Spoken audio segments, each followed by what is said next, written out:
Assalamualaikum warahmatullahi wabarakatuh.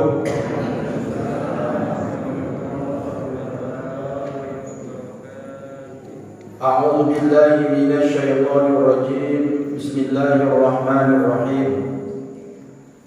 Alhamdulillahilladzi bi ni'matihi tatimmus shalihat wa bi fadlihi tatanazzalul khairati wal barakat. Wa bi taufiqihi tahaqqaqul maqasid wal ghayat. Asyhadu an la ilaha illallah wahdahu la syarika lah wa asyhadu anna sayyidana wa nabiyyana Muhammadan abduhu wa rasuluh la nabiyya ba'da. Allahumma shalli ala sayyidina Muhammad wa ala alihi wa sahbihi wa man tabi'ahu wa man wala. Amma ba'du, subhanaka la ilma lana illa ma 'allamtana innaka antal alimul hakim. Rabbi shrah li sadri wa yassir li amri wahlul 'uqdatam min lisani yafqahu qawli. Allahumma rzuqna fahman nabiyyin wa hifdzal mursalin wa ilhamal malaikatil muqarrabin bi rahmatika ya arhamar rahimin. Yang sama kita hormati, yang kita muliakan, bapak-bapak, orang tua kami, pengurus Badan Kemakmuran Masjid Ainul Iman,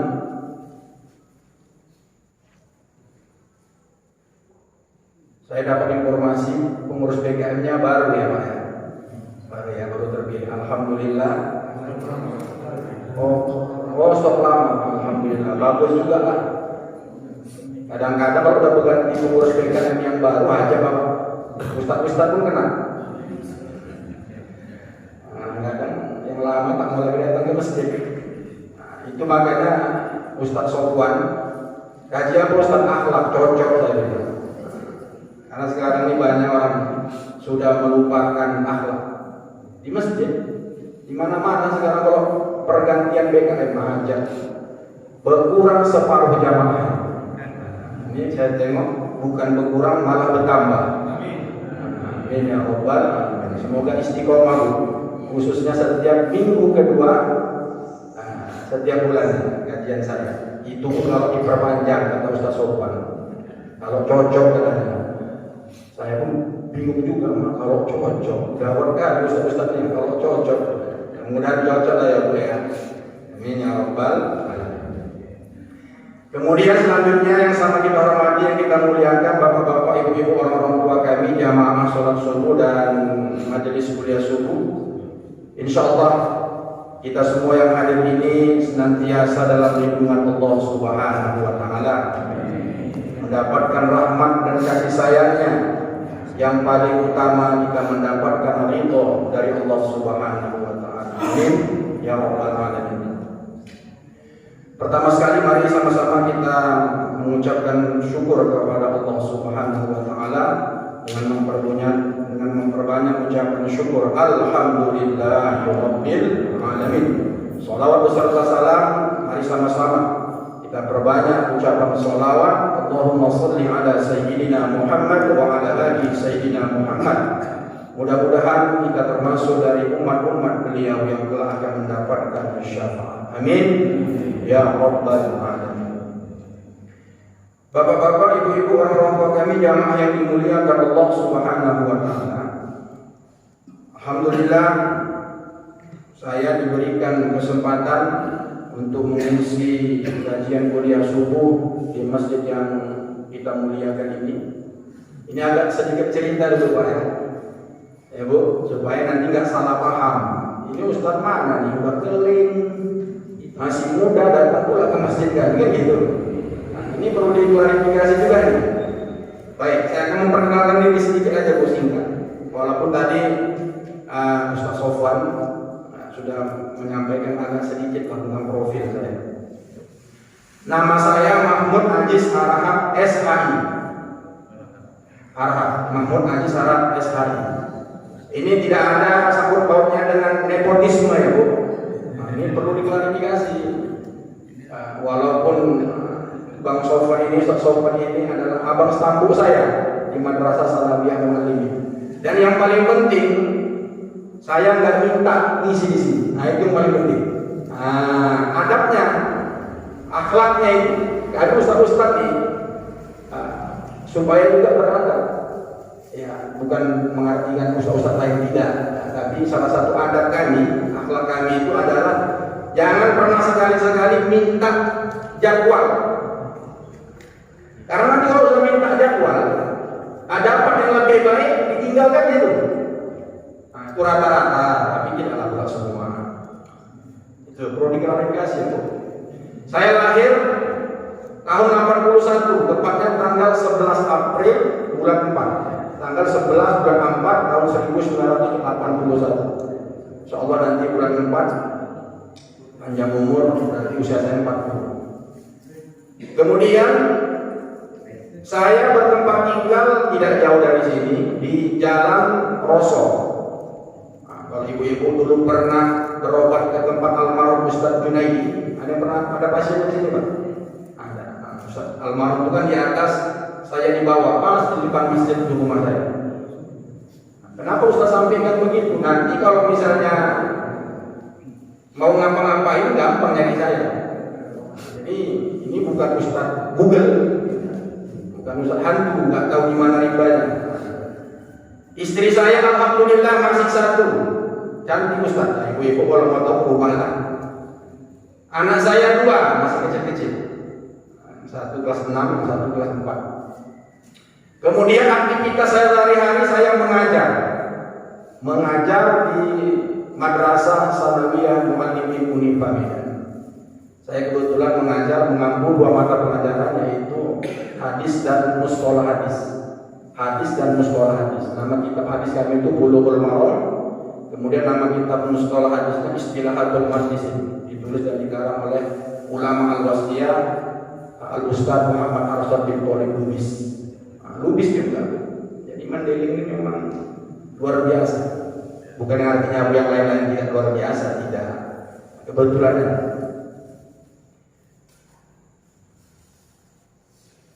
Kemudian ini untuk promosi aja, Bu. Kalau ibu-ibu yang suka-suka nengok handphone, yang masih sering ngisi-ngisi paket, yang paketnya nggak pernah habis, nanti boleh juga dilihat di channel YouTube saya. Saya punya channel YouTube Ummah Official. Ummah Ustadz Mahmud Ajis Harahap. Kalau UAS kan Ustadz Abdul Somad. Jadi itu dia. Jadi ayah saya juga, ya kalau kata Ustadz Sofwan tadi, kalau nanti pernah dengar ceramah Ustadz Somad, termasuk juga lagu Ustadz Abdul Somad. Karena almarhum buya saya itu juga mengajar di Madrasah Salafiyah Muallimin Aliyah, bahkan dosen pernah jadi dosen di Unifa. Kemudian juga beraktivitas di pengadilan agama waktu itu.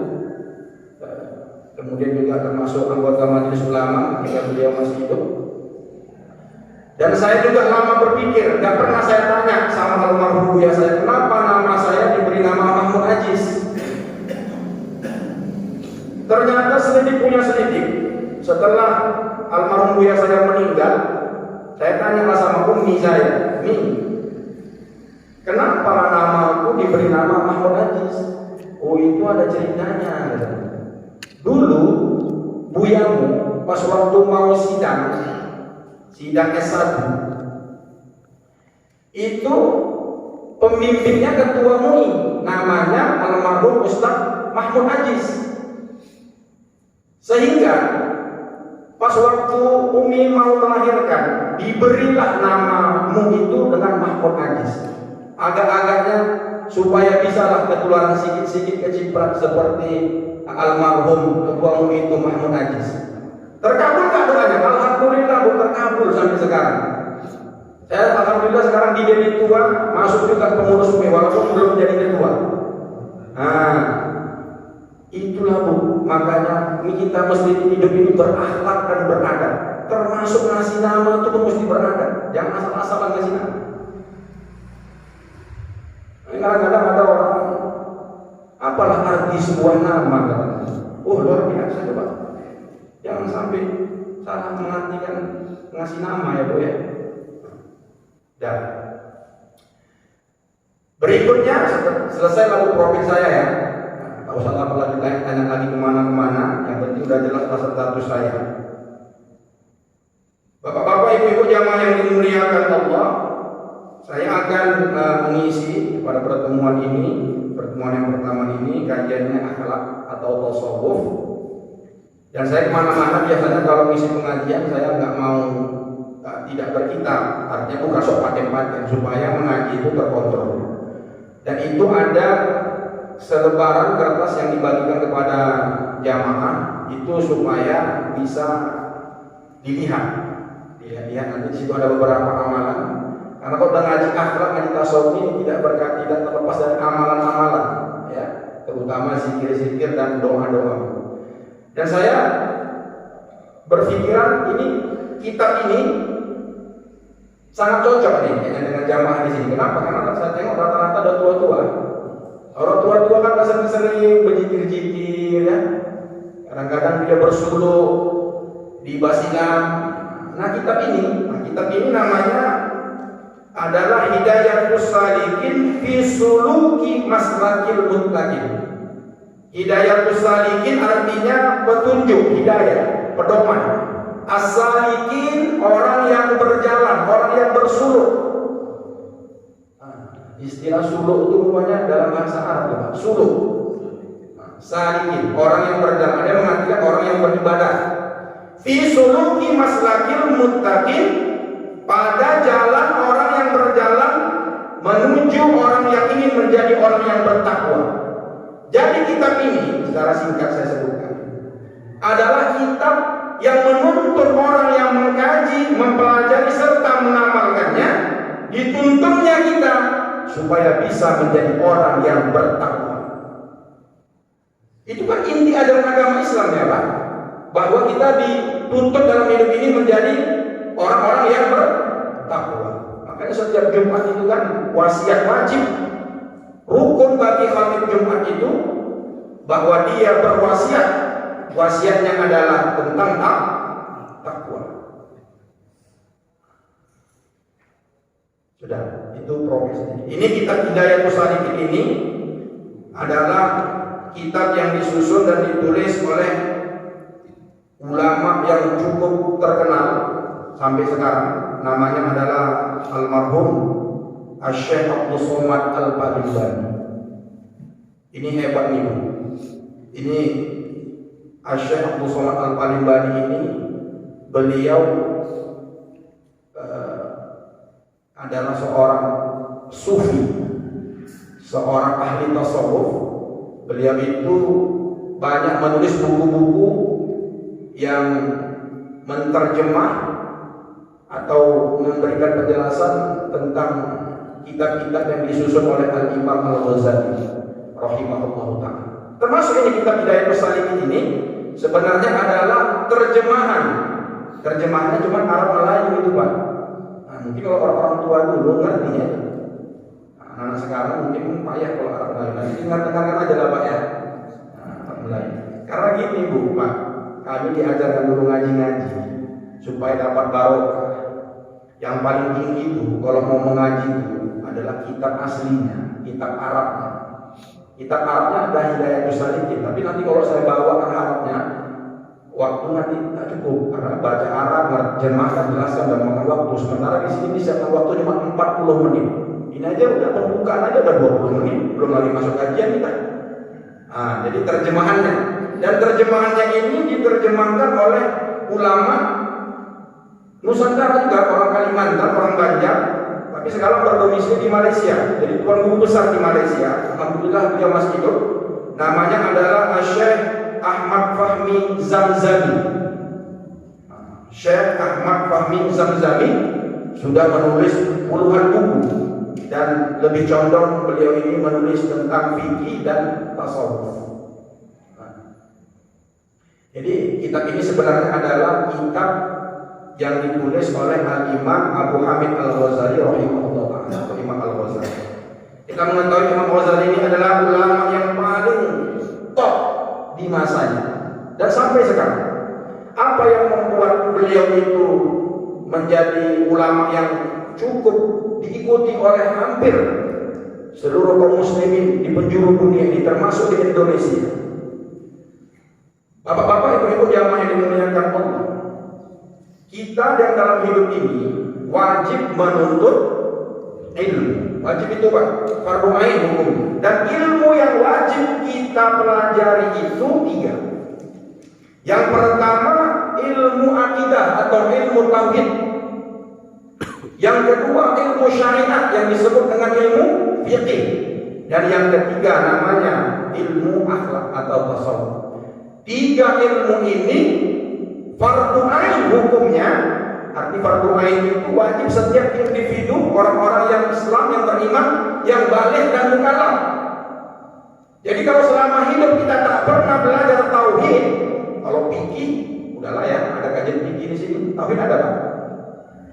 Ada ya? Ada juga tauhid, alhamdulillah. Kemudian tasawuf, inilah saya tasawuf. Akhlak, ini penting. Ya. Biasanya para ulama itu mereka punya spesialisasi. Ada yang ahli tauhid, tauhid aja. Ada yang fikih, fikih saja. Dan ada yang tasawuf, akhlak, akhlak saja.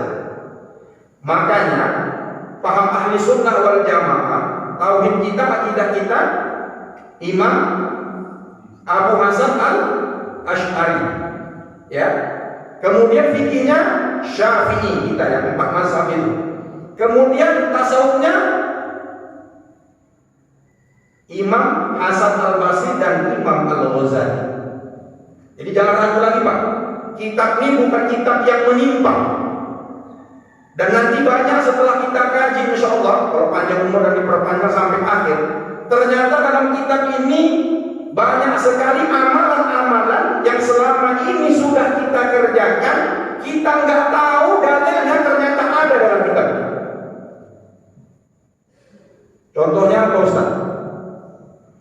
Habis sholat berjamaah, itu kan kita yang ahli sunnah wal jamaah itu kan berzikirnya rame-rame, ya. Sebelum masuk ke masjid saya tanya juga sama Ustaz Sobar, situ cemana Bang? Apa yang cemana? Kata Bang Sobar, Ustaz Sobar. Apa pahamnya di situ? Saya bilang, dikirimkan Bang. Oh, rupanya mazhabnya Syafi'i habis sholat wajib berzikir rame-rame, begitu-gitulah. Saya bilang kalau misalnya ada orang-orang yang anti itu, gak usah undang saya, udah pasti gak cocok. Saya bilang gitu. Alhamdulillah ternyata tidak. Nah, apa yang sering kita lakukan, khususnya setelah sholat subuh, itu kan zikirnya kan astagfirullahaladzim 3 kali, ya. Kemudian la ilaha illallah wa la syarika lah 3 kali, Allahumma antas salam wa minkas salam. Baru sebelum ilaha rabbana anta subhanallah, itu dalam kitab ini dan banyak di masjid-masjid itu dibacakan misalnya Al-Fatihah, dibacakan surat kursi, ayatul kursi. Kemudian setelah ayatul kursi disambung beberapa ayat Al-Quran, syahidallahu annahu la ilaha illa huwa wal malaikatu wa ulul ilmi qa'iman bil qist la ilaha illa huwal azizul hakim inna dina indallahi, sampai habis. Ternyata itu di dalam kitab ini ada. Selama ini saya cari-cari kemana lah, kok bisa ada? Kan kita kan agak-agak bingung-bingung juga Pak. Setiap masjid kan beda-beda. Ya kan, ada astagfirullah wa man tasalam, langsung ilahan anta rabbuna. Ada sebagian masjid kayak kita tadi tak pakai alhamdulillah, tak pakai ini. Sementara di masjid lain pakai syahidallahu annahu la ilaha illallah sampai selesai. Kok bisa begitu? Itulah indahnya ajaran ahli sunnah wal jamaah. Banyak yang berbeda-beda, tapi adab kita, akhlak kita mesti lapang dada atas perbedaan-perbedaan itu. Penting belajar akhlak dulu, supaya kita disebut orang beradab. Contoh misalnya, supaya kita ini berakhlak beradab. Tadi muazin, dia kan azan kan. Muazin ini rata-rata kalau dia azan, dia sebutkan Allahu Akbar, Allahu Akbar. disambungnya rohnya baris depan, Allahu Akbar. Ternyata di tempat saya tinggal ada bapak-bapak, dia orang dari Mandailing di sana. Ajarnya dia, ajarnya ya namanya orang Batak lah ya kan, orang Mandailing ya kan. Allahu Akbar, Allahu Akbar, Allahu Akbar, Allahu Akbar. Di mana letak bedanya, Pak? Rohnya itu disukunkannya, Allahu Akbar, Allahu Akbar. Langsung dalam hati saya, wah ini nggak betul di bapak ini. Sementara selama ini azan Allahu Akbar, Allah. Tapi saya kan diajarkan dulu, kami ngaji-ngaji dulu, jangan cepat memvonis tentang amalan-amalan orang-orang tua dulu. Itu pesan almarhum buya saya, termasuk pesan daripada almarhum Ustaz Hafiz Yazid. Saya juga pernah ngaji-ngaji sama beliau, tapi nggak lama. Jangan cepat Pak menyalahkan amalan orang-orang tua dulu. Itu pesan almarhum buya saya. Ternyata mau saya tegur, kata almarhum buya saya, jangan tegur dulu, cari dulu ada nggak di dalam kita. Ternyata saya cari-cari, saya buka-buka, ketemu bab tentang azan. Ini dalam kitab ini, Pak. Nah, kitab ini kitab fikih, kemana-mana juga saya bawa. Nama kitabnya At-Taqriratus Sadidah fil Masail Mufidah. Di dalam kitab ini disebutkan malah sunnah mensukunkan huruf roh. Sunnah mensukunkan huruf rohnya itu atau membaris patahkannya.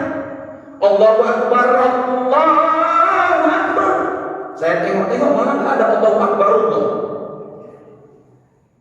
Tapi apakah lantas saya salahkan? Kita salahkan tidak. Karena yang Allahu Akbar Allah ini mengamalkan ilmu tajwid. Karena Allahu Akbar itu baris rohnya memang baris dhamma. Kalau baris dhamma ketemu baris sukun setelahnya, maka diwasolkan dia. Jadi nggak salah juga secara ilmu tajwid. Tetapi secara ilmu fikih, maka yang baik itu malah yang Allahu Akbar, Allahu Akbar. Tapi jangan gara-gara ini nanti muazin dirubah ulang. Udah Allahu Akbar Allah itu nggak salah. Artinya jangan suka menyalahkan itu, berakhlak. Karena sekarang ini Pak, banyak orang nggak berakhlak ya Pak ya. Semua disalahkan. Kalau nggak cocok sama pemahaman dia, aja kawan. Nah, saya termasuk tipe ustaz yang nggak kayak gitu. Ya mungkin kalau belum tahu hukumnya, ya mungkin ini yang menurut saya, mungkin ada yang lain. Nah, begitu lebih enak.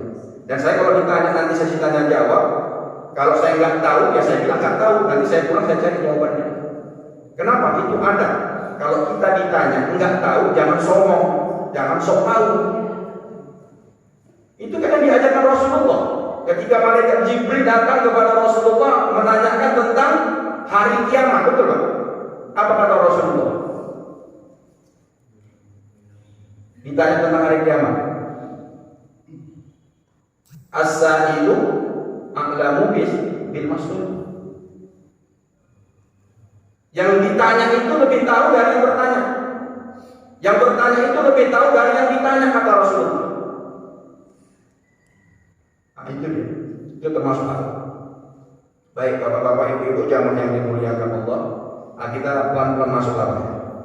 Jadi ilmu yang wajib kita pelajari itu 3, ilmu tauhid, ilmu fikih, ilmu syariat, dan ilmu tasawuf akhlak. Nah, di dalam kitab Hidayatus Salikin ini 3 ilmu itu dipelajari. Hebat Pak Imam Al-Ghazali. Jadi kalau ada hari ini orang yang tak suka dan suka mendebat Imam Al-Ghazali, perlu dia baca kitab Imam Al-Ghazali. Nah, kitab Imam Al-Ghazali itu yang paling besar itu Ihya Ulumuddin. Nah, kata beliau, Ihya Ulumuddin itu kan besar, sehingga itu mesti sekelas-kelas ulama, ustaz, waliullah yang bisa mempelajari itu. Jadi dibuat dulu Mubtadi'nya, permulaannya. Sebelum kita masuk ke kitab yang paling besar Ihya Ulumuddin, kita pelajari dulu kitab dasarnya. Itulah kitab Bidayatul Hidayah. Inilah kitab Hidayatus Salikin, inilah yang menerjemahkan kitab Imam Ghazali Bidayatul Hidayah. Setelah pelajaran dia apa lagi? Naik. Habis dari sini nanti bisa kita kaji kitab Sayyidus Sadiqin, Abdul Somad Al-Palimbani juga. Kemudian nanti naik Mau'izatul Mu'minin. Kemudian nanti setelah itu baru masuk kitab Ihya Ulumuddin. Berjenjang. Baik. Langsung kita baca ayat agak di tema-tema dulu. Kalau kira-kira nggak sanggup nanti tanya sama Ustaz Sofwan 1 tahun atau minggu depan. Itu ada beberapa halaman, kayaknya nggak bisa semua.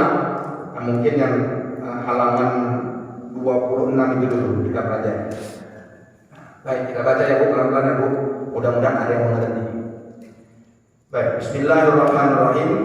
Al-Babu Tsani, bab yang kedua, fi ta'atil zahirati, pada menyatakan berbuat taat dan ibadat yang zahir. Bapak-bapak, ibu-ibu, dalam ajaran agama kita ini disuruh taat, artinya patuh dan tunduk kepada Allah. Nah, taat ini terbagi dua, ada yang zahir, ada yang batin. Yang zahir itu yang nampak, misalnya sholat, puasa, zakat, itu zahir. Dan bab ini kita masuk ke situ, yang zahir dulu. Kemudian nanti ada taat batin, seperti sabar, syukur, tawakal, ya, itu nanti juga dipelajari. Tapi dalam kitab ini dikaji dulu yang zahir, baru yang batin. Nah, karena biasanya kita kan suka sekarang yang zahir-zahir. Yang zahir dulu, kita bersihkan yang zahir, kita datangkan amalan zahir, nanti menyusul yang batin. Kira-kira begitu. Nah, kata Imam Hujjatul Islam Al-Ghazali rahimahullah ta'ala, ilam anna awamirallahi ta'ala fawaidu wa nawafil, fal fardu ra'sul mal wa huwa aslu tijarah wa bihi tahsulun najah, wa naflu wa huwa ribahu wa bihi al-fawzu fid darajah. Artinya, ketahui olehmu hai talib. Hai talib itu kita lah dimana? Talib itu bahasa Arab, orang yang menuntut ilmu. Talib itu jamak. Talib itu bentuk mufrad. Talib, talibani, tulab. Ya. Bahwasanya segala ibadat yang disuruh oleh Allah Ta'ala yang maha mulia dan maha tinggi itu, ada kalanya fardu dan ada kalanya sunnah. Bisa Pak dibaca Pak? Saya. Maka fardu itu adalah ra'sul mal, yakni modal perniagaan. Dan dengan dia asal perniagaan kita. Dan dengan dia kita dapat selamat. Dan sunnah itu yaitu laba atau untung daripada perniagaan. Dan dengan dia dapat kemenangan dan darajat di dalam akhirat dan hampir kepada Allah Ta'ala. Apa maksudnya? Taat yang zahir itu diperintahkan Allah itu dua. Ada yang wajib fardu. Wajib fardu itu sama. Kemudian ada yang sunnah. Yang fardu ini yang pokok, yang mesti kita dahului. Dan yang sunnah belakangan nyusul. Kenapa ini disampaikan bapak-bapak ibu-ibu? Karena banyak umat hari ini, mereka karena mungkin ketidaktahuannya lebih mendahulukan ibadah-ibadah yang sunnah dari yang wajib. Padahal mestinya kita mengamalkan yang wajib-wajib dulu, karena itu rasional. Seperti perniagaan, modalnya. Sunnah itu adalah untungnya. Bagaimana kita mau dapat untung dalam jualan kalau tak punya modal, betul? Mesti modalnya dulu. Modalnya itu yang wajib-wajib, yang fardu-fardu. Nah, gimana lah contohnya Ustaz? Mohon maaf, bapak-bapak, ibu-ibu, alhamdulillah banyak rezeki. Hampir tiap tahun sebelum Covid ini pergi umroh, haji udah berkali-kali. Hukum haji dan umroh yang pertama wajib ya Pak. Kemudian berikutnya sunnah. Mohon maaf nih sunnah. Ada keponakan ibu, keponakan bapak miskin. Apa menolong orang? Apa hukum menolong orang miskin? Wajib. Berulang-ulang bapak bolak-balik bagus, umroh berulang-ulang kali bagus. Tapi ada saudara kita kandung lagi, miskin hidupnya, tak pernah kita bantu. Nah, ini termasuk mendahulukan yang sunnah dan membelakangkan yang wajib. Namanya tak beradab. Paham ya Bu? Alhamdulillah kita diberikan Allah rezeki dan setiap tahun harta kita sampai 1 nisa. 1 nisa itu maksudnya sudah memenuhi kuota zakat. Ibu hampir tiap hari sedekah, infak ke masjid, sedekah, infak ke masjid, sedekah, infak ke masjid. Tapi nanti begitu bulan Ramadan kita hitunglah haulnya itu sampai bulan Ramadan setahun supaya gampang ingat ya Pak ya. Saya menganjurkan ke jamaah kalau mau ngitung zakat itu pas bulan Ramadan aja biar nggak lupa. Pas waktu bulan Ramadan tak berzakat awal. Bersedekah sunnah baik, tapi berzakat wajib nggak kita lakukan. Jadi Ustaz kami nggak boleh bersedekah, boleh bagus, tapi zakatnya yang paling penting. Kira-kira begitu Pak pemahamannya ya. Kita lanjut. Yaqulullahu tabaraka wa ta'ala 5 menit lagi ya Pak. Ma taqarraba ilayya al-mutaqarrabun bimithli adain iftaratu alaihim wa la yazalu al-abdu yataqarrabu ilayya bin nawafil hatta uhibba.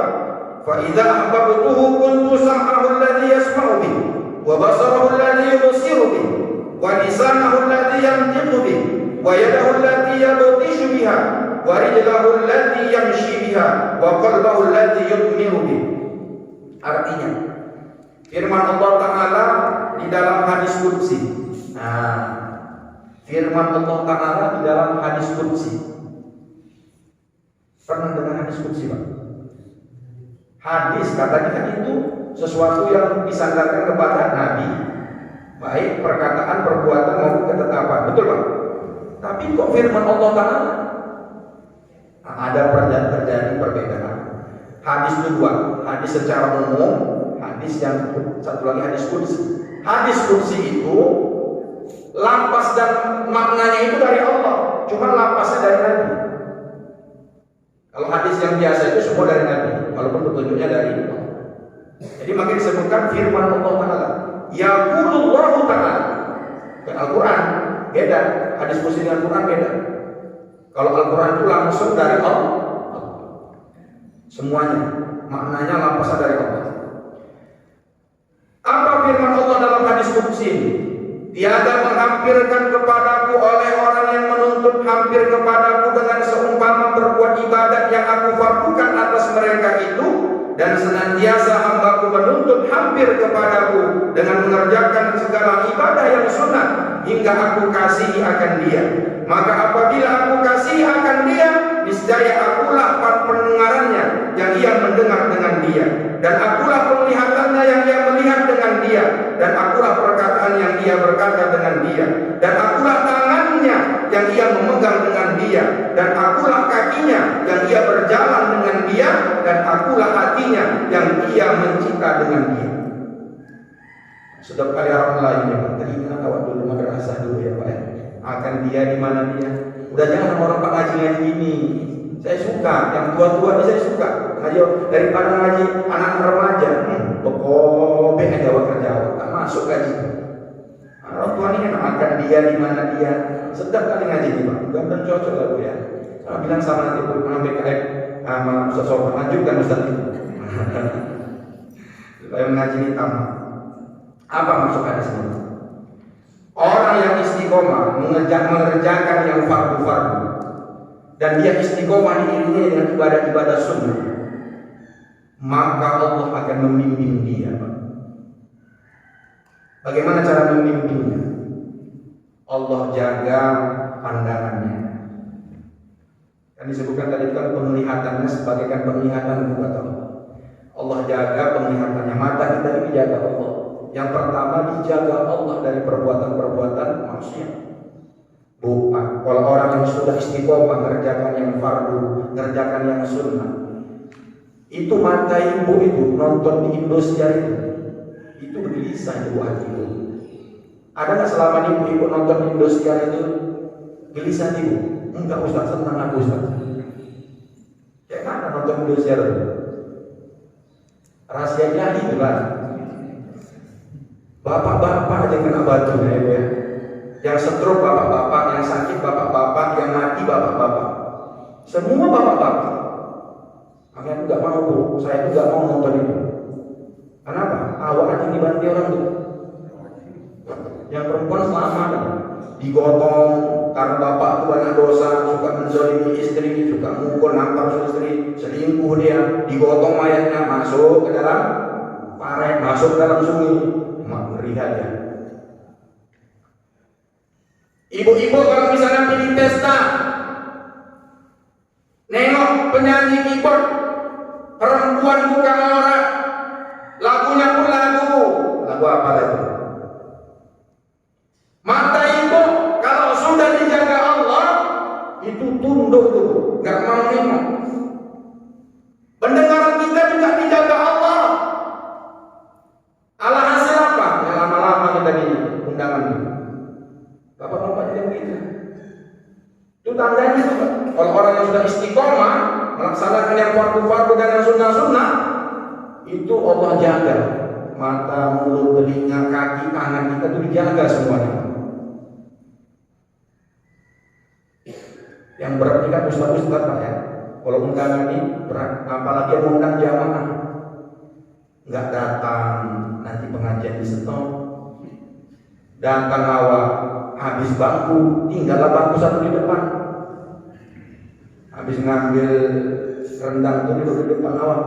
Pas pula naik keyboard tunggal si mincin. Naik di depan pakai celana pendek, lagunya pun lagu luar biasa. Kan nggak bisa usah bingung bu ya. Mentara di belakang banyak jamaah ya Pak. Cemana tuh Pak? Dijaga Allah pandangan, awak tundukkan pandangan awak. Dibilang orang belakang, tengok Ustaz dulu. Udah gila, aku rasa dia tunggu aja. Tapi kalau tengok ke depan, ngomel orang di belakang, tengok Ustaz udah mulai gatal Ustaz. Kan serba-serba tadi. Ala hasil tunduk awak sebentar, pulang. Makanya saya kalau undangan itu saya atur waktu Pak. Saya datang misalnya pas waktu marhaban saya datang, atau habis maghrib. Kan nggak ada habis maghrib keyboard main Pak ya. Sama waktu marhaban juga bagus. Habis itu banjir. Dijaga Allah semuanya, pandangan kita dijaga. Dan yang paling hebat dituntun Allah kita setiap mata dituntun Allah nengok yang baik-baik. Suka kita baca buku, apalagi udah tua-tua nih. Dijaga Allah bisa kita kalau mau berucap itu, dikontrol Allah, jangan. Nggak baik itu. Jangan, dosa itu. Dijaga Allah. Dijaga Allah. Ustaz, aku nggak kontrol mata, aku suka nengok maksiat, aku masih suka dengar cerita fitnah-fitnah orang, hibah-hibah orang, kakiku masih juga suka melangkah. Introspeksi diri. Berarti ada yang salah dengan kewajiban-kewajiban kita kepada Allah. Itu tadi saya bilang, bolak-balik umroh, bolak-balik naik haji.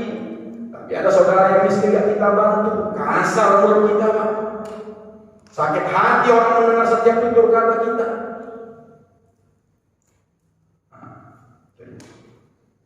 Berikutnya kita sambung Pak. Dan ketahui olehmu hai Talib bahwa tiada kuasa engkau mendirikan akan segala ibadah yang disuruhkan Allah Ta'ala itu kecuali dengan sungguh-sungguh engkau memeliharakan akan hatimu dan segala anggotamu daripada tiap-tiap ketikanya dan tiap-tiap nafasmu, daripada ketika pagi hingga petang, dan tiada kuasa engkau atas yang demikian itu melainkan apabila engkau aturkan bahagian segala waktumu itu dengan wirid-wirid dan ibadat-ibadat daripada pagi hingga petang, maka engkau engkau ingatkan pada tiap-tiap waktumu akan segala ibadat yang disuguhkan Allah Ta'ala, maka engkau kerjakan akan Dia. Apa maksudnya ini, Pak? Supaya kita bisa mengerjakan yang fardu-fardu tadi dan yang sunnah-sunnah tadi. Inilah hebatnya kitab ini. Kitab ini mengajarkan kita secara sistematis. Maksudnya ini, menurut Imam Al-Ghazali, kita yang hidup ini dalam beribadah taat kepada Allah itu mesti buat jadwal harian. Dibuat jadwal kita, roster kita, Bu, yang hidup ini, Bu. Buat jadwalnya macam mana, Ustaz? Diajarkan oleh Imam Al-Ghazali dalam kitab ini, mulai dari bangun tidur sampai bangun tidur, Bu. Kita buat jadwal harian kita. Dibuat jadwal. Habis bangun subuh tuh ngapain? Habis sholat subuh tuh ngapain? Setelah keluar dari masjid ngapain, ibu-ibu? Nanti waktu duha ngapain? Habis jam 12 ngapain? Habis zuhur, habis asar. Semua dibuat jadwal. Dan kitab ini membantu kita. Dibuatkan jadwalnya oleh Imam Al-Ghazali. Bagaimana kita hidup ini, supaya kita mengerjakan yang fardu-fardu dan mengerjakan yang sunnah-sunnah. Nah, masuk kita yang terakhir. Jadwal yang pertama yang mesti kita buat itu yang di bawah yang dalam kurung. Syahdan. Syahdan itu artinya peringatan. Selanjutnya, apabila engkau bangun daripada tidur, maka hendaklah engkau bangun dahulu daripada terbit fajar. Dan adalah yang pertama-tama berlaku di dalam hatimu dan lidahmu itu zikir kepada Allah Ta'ala. Maka baca olehmu pada ketika itu. Coba buka itu, Pak. Itu zikir doa setelah bangun tidur. Tak saya bacakan, panjang. Panjang. Nah, Al-Imam Al-Ghazali dalam kitab ini menyebutkan bahwa yang mula-mula mesti kita jadwalkan adalah bagaimana kita beramal, baik yang fardu maupun yang sunnah itu pas waktu bangun tidur. Apa yang kita lakukan? Bapak-bapak kira-kira habis bangun tidur ngapain? Hah? Langsung kamar mandi? Berdoa ya, Pak. Alhamdulillah. Duduk dulu, Pak. Berdoa, berzikir kepada Allah. Apa zikirnya? Pinomat sampai koma itu, Pak. Itulah doa-doa yang masyhur kita baca tiap hari. Apa itu? Alhamdulillahilladzi ahyana ba'da ma amatana wa ilaihi. Itu doa yang paling singkat. Yang paling panjangnya sampai situ. Ustaz, kok panjangnya di mana hafal Ustaz? Nah, Syekh Ahmad Wahid Azam-Zami dia menjelaskan ini kan amalan-amalan tadi banyak, Pak, panjang-panjang. Jadi yang biasa kita lakukan kan yang pendek ini. Salah itu, enggak. Kata beliau, zikir yang panjang ini supaya gampang kita. Maka saya bagikan itu, Pak. Nah, nanti taruh di bawah bantal atau di samping tempat tidur ibu. Mula-mula. Pinomat sekali seumur hidup baca doa itu. Supaya apa?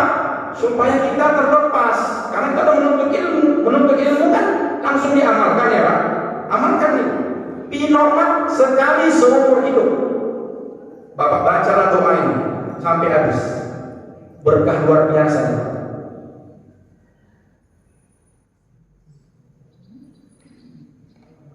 Baca doa itu. Nah, kadang-kadang kita gini, Pak. Mohon maaf ya, Pak, bukan apa. Kadang-kadang kita yang sudah tua-tua di amalan kita nggak meningkat. Ini kan kalau doa yang pendek ini kan doa TK kan. Kadang-kadang ada atu-atu ditanya sama cucunya, tuh ya, orang tuh sedang makan.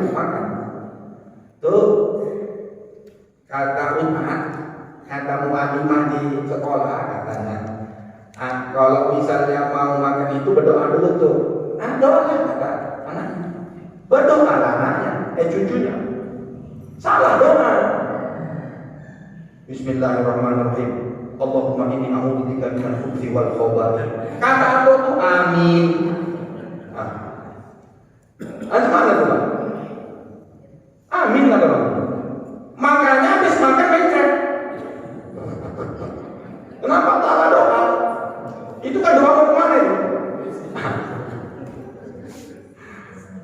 Itulah. Makanya hati-hati kita dalam beramal ini. Itu maksudnya dibaca ya Pak. Saya pun nggak hafal ini, tapi kitab ini selalu saya bawa ke tempat itu. Nggak bisa setahun sekali, sebulan sekali. Nggak bisa sebulan sekali, seminggu sekali. Nggak bisa seminggu sekali, tiap hari. Itu bagus. Kadang-kadang kita enggak. Kita ini mau enaknya aja beramal. Nggak bisa sekali, setiap hari, seminggu sekali. Nggak bisa seminggu sekali, sebulan sekali. Nggak bisa sebulan sekali, setahun sekali. Nggak bisa sekali seumur hidup. Kalau saya enggak, saya balik. Nggak bisa sekali seumur hidup, setahun sekali. Nggak bisa setahun sekali, seminggu, sebulan sekali. Nggak bisa sebulan, seminggu sekali. Kalau nggak bisa juga, setiap hari. Itu baru pandai. Sedikit lagi Pak, supaya habis kajinya. Maka apabila engkau memakai akan kain, maka hendaklah engkau niatkan dengan dia mengerjakan suruhan Allah Ta'ala pada menutup auratmu, dan jangan engkau kosotkan memakai kain itu supaya dipuji orang, karena kosot yang demikian itu jadi riya, yaitu haram. Ini diatur kita bagaimana cara berpakaian. Ya kan kita nanti kalau misalnya mau ke masjid kan mungkin pakai baju ya.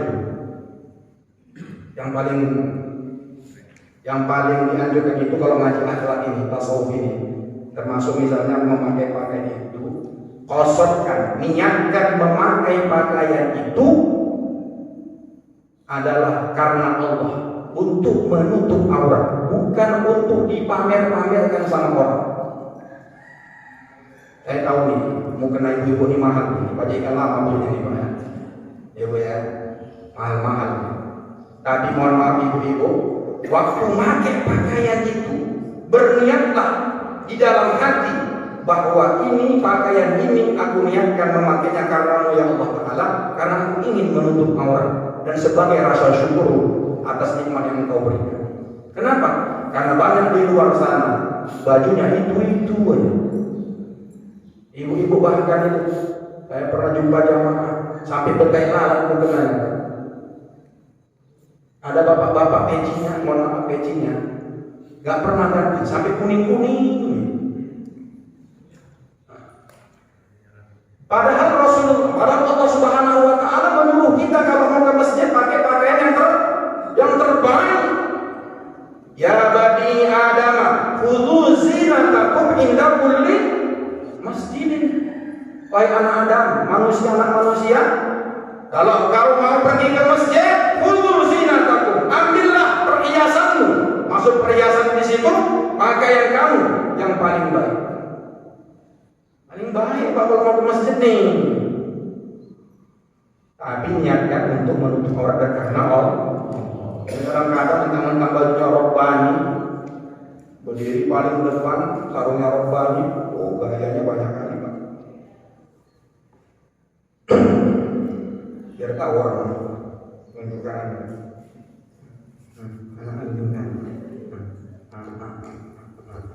biar tahu. Kadang-kadang yang paling giginya apa? Ini kan ditanya sama sebelah, wah berapa Mbak harga baju? Kok nggak tahu kan impor. Baju tas tengah. Roban, kalau bisa pakai roban juga. Jangan begitu Pak. Mohon maaf sekali saya Pak, mohon maaf. Ini yang tak berpeci ini, mohon maaf. Kalau mau sholat di masjid pakai peci, jangan dibuka. Mohon maaf ya Pak ya, karena kita ngaji ini kan sangat mengingatkan kita pula. Kenapa? Orang yang sholat tidak menutup kepala makruh ya Pak. Masa kita dari umur balik sampai udah tua mau mandi pun nggak pakai peci? Berarti kita mengerjakan makruh. Mohon maaf ya Pak, bukan menyinggung tidak. Kalau udah mengaji sama saya itu, saya sampaikan pakai peci, pakai lobeng saja silahkan. Kemudian satu lagi, nih pakai sorban nih, pakai. Apalagi hari Jumat, sunnah ini Pak. Kita taruhkan sebelah kanan. Makanya, saya tengok bapak kita nih Jadi makanya saya bilang, kenapa orang-orang tua dulu, terutama dari Mandailing sana, tengoklah misalnya kita ke Babu Salam, ke Langkat sana, ke tempat Torikot itu, semua kan pakai sorban. Apa pula gak pakai sorban zaman ini? Saya pikir ternyata sunnah itu, sholat itu pakai sunnah. Berarti yang belum pakai itu nanti. Tapi kadang-kadang kuping om ini panas juga. Tua lagi katanya pakai sorban. Loh, kalau mengamalkan sunnah dibilang tua. Ya biarlah, kita mengamalkan sunnah. Gitu. Jadi masalah berpakaian ini. Kemudian jangan coba-coba kita sholat pakai celana jeans dan baju ketat, postboy itu. Mohon maaf sekali Pak. Jangan coba-coba. Tapi banyak juga. Karena ketika ruku, ketika sujud itu terbuka aurat. Kalau putih, iya pula lagi. Ini udah berpuri hitam, apa pula lagi? Ustaz kok tahu? Saya masuk di belakang dia, sial kali memang saya waktu itu. Makanya jangan sempat masuk di depan awak. Bisa pertama supaya tak tengok-tengok yang gitu-gitu. Nanti ditegur dia mantan ketua preman baru tobat. Kalau aku udah ke masjid engkau larang-larang juga kau salah-salah kan? Salah juga awak. Itu yang salah siapa tuh kalau bapak pergi ke masjid pakai kayak gitu? Ibu yang salah. Ya kok salah ibu-ibu? Orang ibu gak disiapkan, gak ibu belikan baju koko bapak, nyuruh aja mandi, ya kan Pak? Bapak kan gitu kan? Bang, bila bang ke masjid, berdua pun bawa kanan gak masjid. Tapi ibu tak menggosokkan, tak melipatkan, tak menggantungkan, tak membikin, tak menyerahkan sama bapak. Coba ibu, bang, ke masjid abang kemana baru aku beli tadi bang? Bila aku bang aku baca ikan, aku belikan tak buat timur, hanya ada bang, mangga ada. Ada juga apa lagi? Mangga, wadimor, apa lagi? Gajah dulu, gajah gerumbing, dan lentang. Dibelikan. Pak, bang, bikin abang. Nanti abang kalau misalnya pulang dari masjid, aku masakkan nanti bang, buatkan kopi sama gorengan abang. Jadi ibu-ibu jangan menuntut aja sama bapak. Tapi bapak-bapak pun jangan pula begitu, kasih uangnya. Itu namanya berkata mau berakhlak. Ibu-ibu macam mana mau belanja? Tak dikasih uang belanja, betul loh? Betul lah. Udahlah, saya siapkan harga ini Pak. Mudah-mudahan Allah Subhanahu Wa Taala memberikan keberkahan kepada kita. Insya Allah, kita akan lanjutkan nanti bulan akan datang. Bagaimana setelah dari tempat tidur kita kemana biasanya Pak? Kamar mandi. Diatur adabnya. Bagaimana kita di kamar mandi? Wallahu a'lam bishawab. Mohon maaf sudah lebih sekitar 10 menit. Mungkin kalau ada yang perlu didiskusikan, dipertanyakan, kami bersilakan. Waalaikumsalam. Alhamdulillah.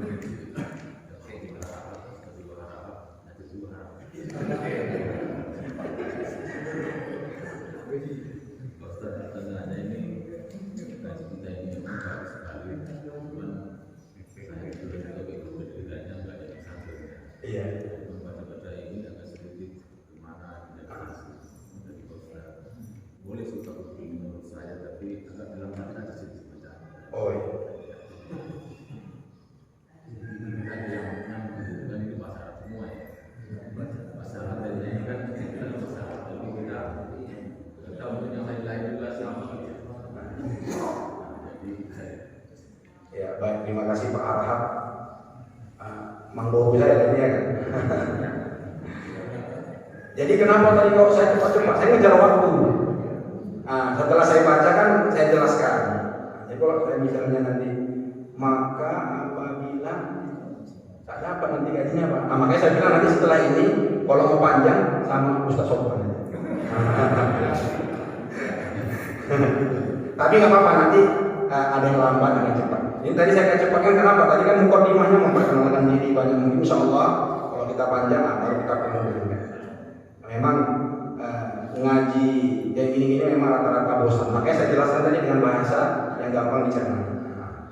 Ya, tapi nggak apa-apa. Mendengar saja pun nggak apa-apa. Itu yang paling penting.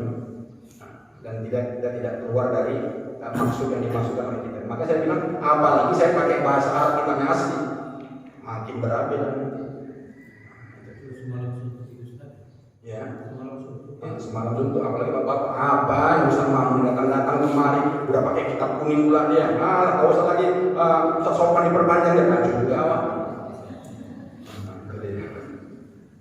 Ibu-ibu ada bu, ibu kelas 1 dulu. Tadi bapak sudah. Ibu ini biasanya banyak pertanyaan. Karena banyak masalah nih ibu biasanya. Pas, coba kita pak.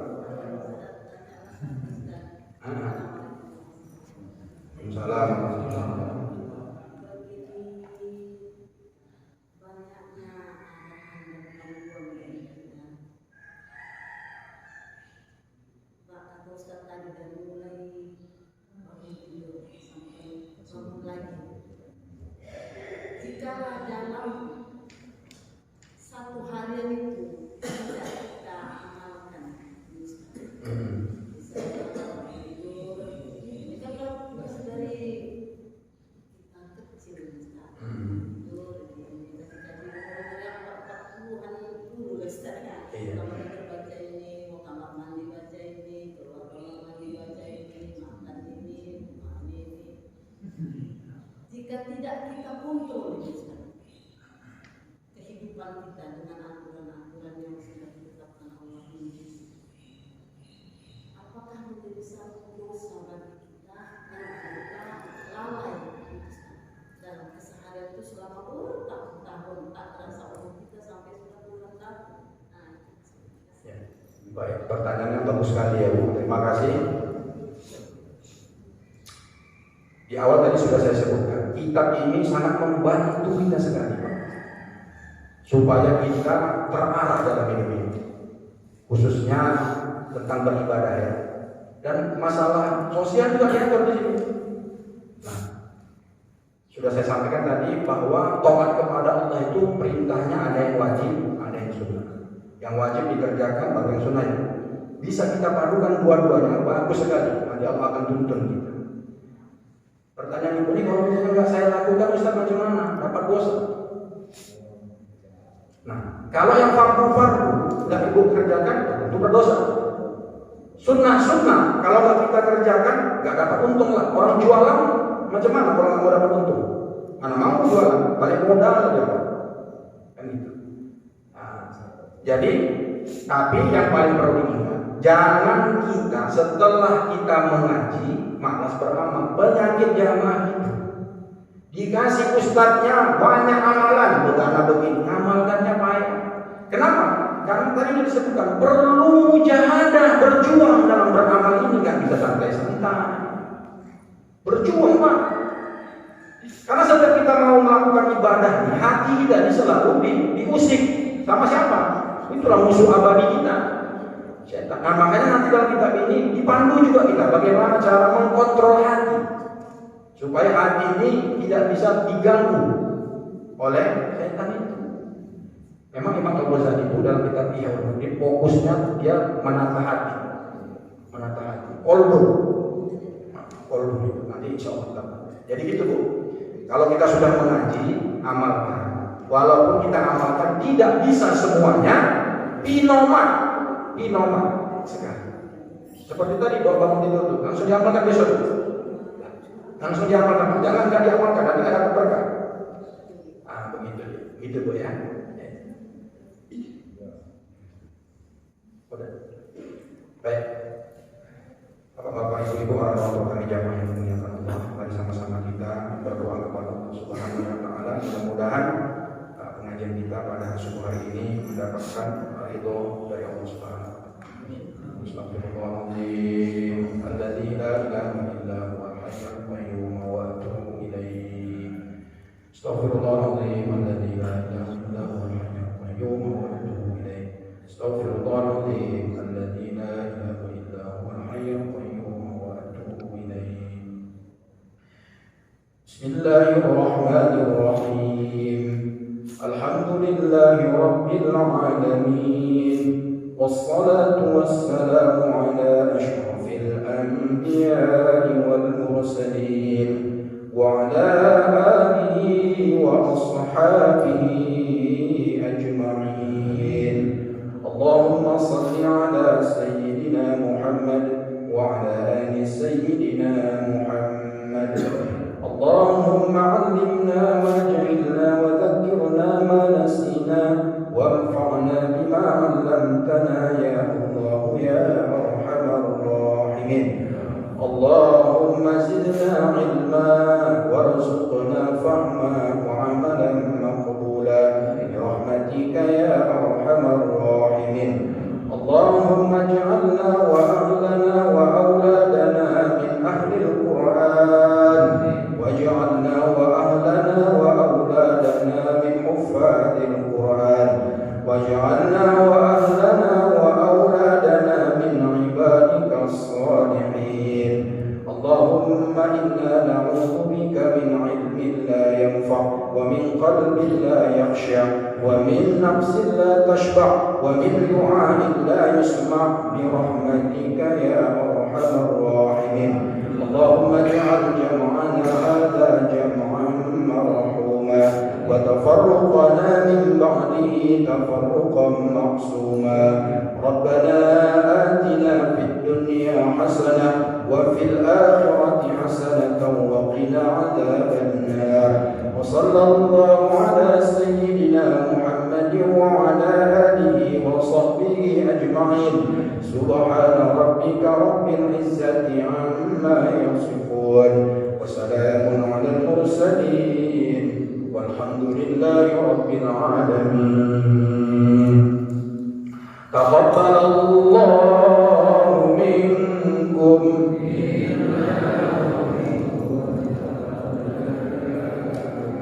Kita tutup dengan kafaratul majelis. Subhanallahumma wa bihamdik, asyhadu an la ilaha illa anta, astaghfiruka wa atubu ilaik. Billahi taufiq wal hidayah. Wassalamu alaikum warahmatullahi wabarakatuh.